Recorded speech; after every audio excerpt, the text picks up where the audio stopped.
An alleged close approach between satellites from OneWeb and SpaceX led to a meeting between the companies and the Federal Communications Commission, but the companies don't completely agree on what resulted from that discussion. OneWeb officials said in early April that they had to move one of their satellites to avoid a close approach with a SpaceX Starlink satellite. The OneWeb satellite, OneWeb 0178, was one of 36 satellites launched March 25 on a Soyuz rocket from the Vostochny Cosmodrome in Russia. As the spacecraft was raising its orbit, it was projected to come close to Starlink 1546, a satellite launched in September 2020 and currently in an orbit of about 450 kilometers. OneWeb said that initial estimates of the potential conjunction provided by the U.S. Space Force's 18th Space Control Squadron, SPCS, March 30 projected that the two satellites would come within about 60 meters of each other, with a 1.3% chance of a collision, on April 3. Chris McLaughlin, head of government affairs for OneWeb, told The Verge, which first reported about the conjunction, that SpaceX disabled the automated collision avoidance system on that Starlink satellite to allow the OneWeb satellite to maneuver safely.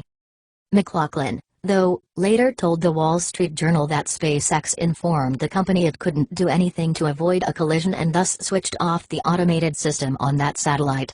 SpaceX has a gung-ho approach to space, he told the newspaper, comparing Starlink satellites to electric cars produced by Tesla, which, like SpaceX, is led by Elon Musk. They launch them and then they have to upgrade and fix them, or even replace them altogether.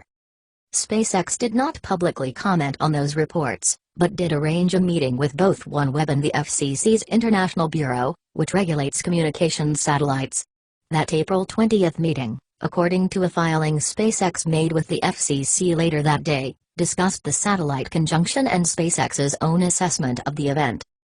Despite recent reports to the contrary, the parties made clear that there was no close call or near miss, SpaceX stated. SpaceX and OneWeb agreed that they had conducted a successful coordination, resulting in a positive outcome. SpaceX included in its filing its chronology of the conjunction, discussing email exchanges and phone calls between the companies. In one call April 2, SpaceX noted that Leo Labs, which tracks objects using its network of radars, predicted a probability of collision well below the threshold of 1 inch minus 100,000 used to decide whether to perform a maneuver. A comparison of orbital data between OneWeb and SpaceX briefly showed a higher probability of collision, including the 1.3% chance of collision reported, but SpaceX said OneWeb acknowledged it underestimated the uncertainty in its orbital projections. In a second call, less than 2 hours later, OneWeb decided it wanted to perform a collision avoidance maneuver because it could not wait for additional data.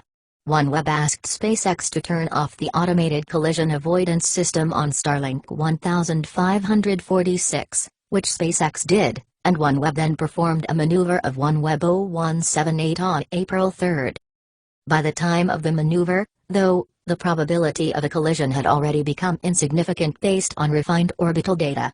In other words, the probability of collision was already below any threshold that required a maneuver and kept dropping, SpaceX stated.